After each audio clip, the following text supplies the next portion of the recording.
नमस्कार, मैं डॉक्टर मनीषा कौल। मैं ये बताना चाहती हूँ कि मैंने फरवरी 2020 के माह में 181 में एक शिकायत दर्ज की थी कि मेरी एफआईआर पुलिस थाने में डिंडोरी पुलिस के अधिकारी नहीं दर्ज कर रहे हैं और लंबे समय से जांच का बहाना लेकर के मेरी एफआईआर को गुमराह कर रहे हैं। और इसी बीच में आरोपी मुझे बहुत ज़्यादा परेशान कर रहे हैं। समय समय पर आए दिन षड्यंत्र चलता रहता है, जलील करने की घटनाएं चली रहती है, हराश करने की घटनाएं लगातार चल रही हैं, जिससे मैं बहुत परेशान हूँ। और मैंने सीएम हेल्पलाइन में शिकायतों को दर्ज करवाई थी और मेरी बार बार ऐसा हुआ है कि मेरी शिकायतों को बिना निराकरण के बंद कर दिया गया है। और कौन अधिकारी हैं ये L1 और L2 जो विभिन्न प्रकार के फीडबैक्स डालते हैं, और जिससे मैं बहुत सदमे में हूँ कि ये इस तरह से गलत फीडबैक क्यों डाल रहे हैं। एक महिला जो शिकायत करता है उसी के अगेंस्ट ये क्यों लिख रहे हैं, मैं समझ नहीं पा रही थी। और फिर ना चाह के मैंने मजबूरी में जांच अधिकारी और एसपी कार्यालय में और कलेक्टर ऑफिस में आरटीआई डाली कि मैंने जो शिकायतें की थी उन जांचों का क्या हुआ है, और जो 181 में जो शिकायतें थी उनकी जांच करने जो प्रदीप विश्वकर्मा जी आए हुए थे, उन्होंने मुझे नोटिस कॉल किया था, उसका क्या हुआ। मैं वो देख कर के इतने सदमे में आ गई हूँ और इतना मेंटली टॉर्चर हो रही हूँ कि इस प्रकार का जांच प्रतिवेदन क्यों बनाया गया, इतना फर्जी जांच प्रतिवेदन मेरे अगेंस्ट। और ये पुलिस वाले खुद फर्जी जांच प्रतिवेदन बना करके रख लिए हैं, अधूरी जांच किए हुए हैं, जांच को जहां तहां पड़ी है और फीडबैक में लिखते हैं कि जांच हो चुकी है, महिला संतुष्ट नहीं है और विभिन्न प्रकार के। मैं आपको बताऊंगी, आप दस्तावेज देख खुद समझ जाएंगे किस प्रकार से मुझे हराश किया जा रहा है और मैं मेंटली टॉर्चर हो रही हूँ।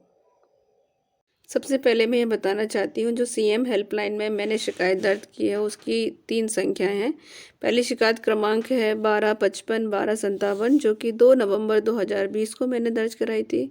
जब उसमें निराकरण नहीं मिला, बिना निराकरण के फाइल को बंद कर दिया गया, मुझे एफआईआर की कॉपी प्राप्त नहीं हुई, तब मैंने 181 में कॉल करके पुनः सूचना दी कि मुझे कोई निराकरण नहीं मिला है और अधिकारियों ने बिना निराकरण के फाइल को बंद कर दिया है। इस प्रकार से मेरी शिकायत रीस्टैंड हुई। फिर दूसरा क्रमांक मिला 1272-4804, और जो मैंने 27 नवंबर 2020 को रीस्टैंड कराया था, कराने के बाद मिली थी। और उसके बाद मेरी जो वर्तमान में अभी शिकायत चल रही है, इसे भी फर्जीवाड़ा करके बंद कर दिया गया धोखाधड़ी से। और फिर उसके बाद मैंने उसको वापस रीस्टैंड कराया 2 फरवरी 2021 को, जो अभी तक चल रही है। और उसकी शिकायत की जो नंबर मिली थी मुझे 1323-1233। तो इस प्रकार से आप देख सकते हैं कि ये मेरी शिकायतों के नंबर हैं। और इस शिकायतों के जो मेरी दूसरी वाली शिकायत वो तो L4 अधिकारी तक गई थी, और उसके बाद L4 अधिकारी ने लिख दिया था कि शिकायत झूठी है, निराधार है, पता नहीं क्या क्या शब्द लिखे। उनको देख करके मुझको सदमा आ गया, इतना मेंटल टॉर्चर हुआ कि पूरे टाइम मेरे से इन्वेस्टिगेशन किए, दस्तावेज लिए, सब कुछ किया, और उसके बाद ये रिजल्ट निकला और उसको भी बंद कर दिया गया। और आज वर्तमान में 2 फरवरी से लेकर के अभी तक फरवरी मार्च चल रहा हुआ है, अभी कोई पुलिस अधिकारी मेरे से बात ही नहीं कर रहा है फ़ोन करके। अभी तो क्या कर रहे हैं कि कहीं शिक्षा विभाग फाइल ट्रांसफ़र कर देते हैं, कहीं आदिम जाति विभाग शिक्षा फाइल ट्रांसफ़र कर देते हैं, कभी शिकायत का प्रारूप ही बदल देते हैं कि एब्सेंटी संबंधी है, कहीं अजीब अजीब सा लिख रहे हैं। और जिसकी वजह से मैं मेंटली हराश हो रही हूँ कि इतना ज़्यादा षड्यंत्र क्यों किया जा रहा है, इतने ज़्यादा मुझे गुमराह क्यों किया जा रहा है। मैं एक तो आरोपियों से परेशान हूँ, उस प्रकार से ये इस प्रकार के रवैये से परेशान हूँ। मेरी पुलिस अधिकारी के साथ कोई दुश्मनी नहीं है, पर मैं अपनी शिकायत के निराकरण के लिए पुलिस के विभाग के अधिकारी पे ही डिपेंड हूँ। प्लीज़ मेरे साथ ऐसा मत कीजिए। मैं बताना चाहती हूँ कि जिस प्रकार 181 की शिकायत की इन्वेस्टिगेशन के दौरान जो रिपोर्ट बनाई गई उसमें मेरी किसी भी शिकायत का नंबर उल्लेख नहीं किया गया, और मेरी उल्लेखित न करते हुए इस प्रकार से फर्जी जांच प्रतिवेदन प्रिपेयर किया गया। और साथ में ये भी बताना चाहती हूँ कि और उसी समय इन्वेस्टिगेशन के समय जांच अधूरी छोड़ करके बस फाइल को जस तस बंद कर दिया गया है, और उसके आगे कोई कार्रवाई नहीं की जा रही है, और कार्रवाई भी नहीं हो रही है, जांच भी अधूरी है, और 181 का निराकरण भी फर्जीवाड़ा से किया है, और ऊपर से 181 में मेरे ही अगेंस्ट अपशब्द लिखे जा रहे हैं कि मैं झूठी हूँ, मैं कानून की जानकार हूँ और मैंने कोई मनगढ़ंत रिपोर्ट लिखाई है, मैं किसी से नाराज़ होकर के मैंने रिपोर्ट लिखाई थी। ये शब्दावली का प्रयोग करके बंद किया जा रहा है। जब इन्वेस्टिगेशन अधूरी है तो ये सारी चीज़ें लिखने का क्या तात्पर्य है। मैं इसको इस प्रकार से प्रूव करना चाहती हूँ कि देख सकते हैं, ये 1 जनवरी 2021 को लिखा गया एक लेटर है, प्रतिवेदन है, जो कि प्रदीप विश्वकर्मा जी के द्वारा लिखा गया है। ये इन्वेस्टिगेशन ऑफिसर है हमारे अनुविभागीय अधिकारी शाहपुरा जिला डिंडौरी के।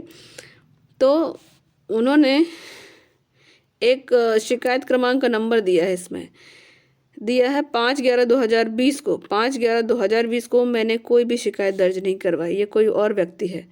और ये शिकायत का जो क्रमांक दिख रहा है आपको 780592611121, ये कोई शिकायत का नंबर नहीं है, ये 10 नंबर का मोबाइल अंकल है जिसको बढ़ा करके लिख दिया गया है। ये ना तो मेरा नंबर है और पता नहीं किसका है, ना तो ये 181 की शिकायत का नंबर है। और लिख रहे हैं कि मैं असंतुष्ट होकर के थाना प्रभारी के विरुद्ध निराकरण से संतुष्ट होकर वर्तमान में निरंतर 181 में शिकायतें दर्ज करा रही हूँ और मनीषा मैडम को 30/12 को तथ्यों से अवगत कराया जा चुका, पर प्राध्यापक मनीषा को संतुष्ट नहीं है। अब बताइए मैं कैसे संतुष्ट हो जाऊँ? तब तो मौखिक बातें चल रही थी, आज तो लिखित दस्तावेज है। कैसे संतुष्ट हो जाऊँ मैं? और ये कैसे हुआ जब मैंने समय समय में आपको जानकारी दी कि ये शिकायत का नंबर मेरा नहीं है। आपने नोटिस देने से लेकर के जांच प्रतिवेदन बनाने तक फर्जी डेटा डाल करके नोटिस भेजा, जिसको मैंने आइडेंटिफाई करके सुधार करने के लिए बोला, पर सुधार करके कोई कार्रवाई नहीं की। अपितु पता नहीं क्या मन में विचार है, समझ में नहीं आता, जस के तस रिपोर्ट बना के रख दी। आप क्या सोच रहे हैं कि मैं पुलिस के पीछे पड़ी हुई है? मैं पुलिस के पीछे नहीं पड़ी हूँ, मैं परेशान हूँ, मैं बहुत ज़्यादा। दूसरी बात, इन्होंने जांच के दौरान जैसे इन्होंने बताया था, अवगत तो जरूर कराया था इन्होंने कि जांच चल रही है, तो इन्होंने 3 कार्यालय से मेरी दस्तावेज मांगी थी। पहला जो कार्यालय था वह प्रिंसिपल ऑफिस रानी दुर्गावती मंडला से मंगाया गया था मेरे से रिलेटेड दस्तावेज, और दूसरा दस्तावेज मंगाया गया था मेरे प्रिंसिपल के कॉलेज के ऑफिस से, शासकीय महाविद्यालय मेहंदवानी से, और तीसरा अतिरिक्त संचालक के ऑफिस से, additional director office higher education department Jabalpur division. और बस जानकारी मांगी गई हो, मुझे तो कुछ दिखाई नहीं गया। ना पुलिस वाले दस्तावेज दे रहे हैं, ना विभाग के लोग दस्तावेज देते हैं। बस पुलिस में विभाग के लोग उल्टा सीधा लिख के भेज देते हैं मेरे अगेंस्ट, और मुझे कोई ट्रांसपेरेंसी चीज़ बताई नहीं जा रही। यहाँ तक कि शिकायत नंबर भी नहीं, शिकायत तक नहीं बताया, दस्तावेज नहीं दिखाए जा रहे हैं। मैं कैसे संतुष्ट हो जाऊँ? कैसे संतुष्ट हो जाऊँ कार्रवाई के लिए? अब और भी मैं प्रमाण देना चाहती हूँ कि एक पत्र और प्राप्त हुआ है मुझे। यह देखिए, यह पत्र लिखा गया था 21/11/2020, मतलब मेरी शिकायत के 24 जो मेरे सेकंड वाली केस एक्सटेंड की थी उसके बाद ये प्रतिवेदन बनाई गई थी। आप देख सकते हैं दिनांक है 21/11/2020। इसमें प्रदीप विश्वकर्मा जी उल्लेख करते हैं कि डॉक्टर मनीषा कोल की शिकायत क्रमांक 7649845356। अब ये कौन सी शिकायत की नंबर आ गई? मेरी तीनों शिकायत में से किसी भी एक शिकायत नंबर का उल्लेख नहीं है, मोबाइल नंबर का उल्लेख है। 2/11/2020 को, थाना मेहंदवानी। ये भी मुझे समझ में नहीं आया। प्रशांत तिवारी शिकायत नंबर 785926111121, ये कोई शिकायत नंबर नहीं है। इसका उल्लेख क्यों किया गया? मैं कैसे संतुष्ट हो जाऊं? मैं कैसे मान लूं कि चीज़ें सही है? आपने सही चीज़ को उल्टा करके रख दिया है। फिर दूसरे पैराग्राफ में उल्लेख किया कि इनकी पुरानी जो इन्वेस्टिगेशन थी वो श्री अरुण कुमार उइके जी के ट्रांसफ़र हो जाने की वजह से नहीं हुई, जिसमें एसपी ने प्रॉपर इन्वेस्टिगेशन के लिए निर्देश दिया था उइके जी को, वो भी नहीं कर पाए। प्रदीप विश्वकर्मा जी आए, उन्होंने भी वैसे ही छोड़ दिया, उन्होंने भी नहीं किया। अब क्या बचा है? उसके बाद इन्होंने लिखा कि मेरे प्रेम नारायण मरकाम, राजकुमार उदय, विलासा कोल के कथन बयान ले लिए गए हैं, और इसके अलावा जो मेरे अन्य गवाह हैं वो कहाँ गए? ये धर्मेंद्र कुमार सतनामी जी थे, और ये 4 थे, ये जो 5 गवाह हैं, इनके गवाह कहाँ गए? कैसा प्रतिवेदन बना दिया गया? आपने, प्रदीप विश्वकर्मा जी ने री इन्वेस्टिगेट किया है, और री इन्वेस्टिगेशन में इन चीज़ों को शामिल क्यों नहीं किया गया? चीज़ें दिन प्रतिदिन बढ़ रही हैं। देखिए, मैंने यह एक पत्र लिखा हुआ था श्रीमान प्रदीप विश्वकर्मा जी को, अनुविभागीय अधिकारी पुलिस सहपुरा जिला डिंडौरी।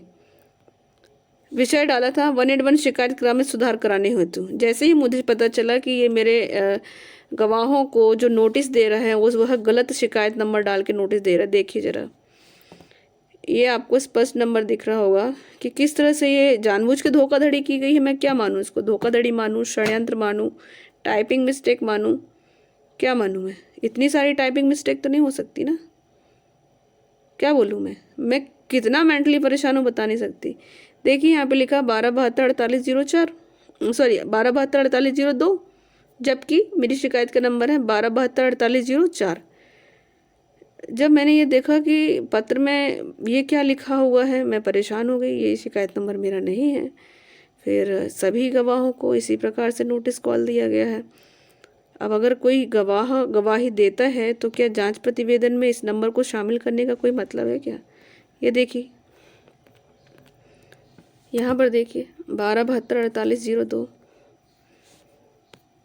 और ये स्पष्ट आवेदन है मेरा एक, यहाँ पे मैंने किया है कि सर ये लास्ट में मैंने लाइक है कि 1272 4802 मेरी शिकायत का क्रमांक नहीं है, अपितु 181 में मेरे द्वारा दर्ज शिकायत का क्रमांक 1272 4804 है, जो कि 27/11/2020 को लिखी गई थी।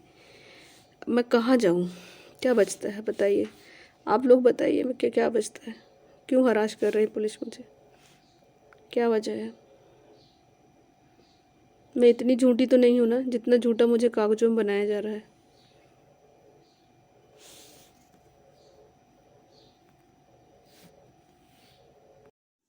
इस प्रकार से आप देख सकते हैं किस प्रकार से मेरे शिकायत नंबर के साथ खिलवाड़ करके 181 की पूरी मेरी जितनी भी शिकायत थी तो उसको निराधार बनाया गया है, फर्जीवाड़ा किया गया है, और मुझे ही उल्टा झूठ दोषी बनाया जा रहा है कि मैं झूठी महिला हूँ।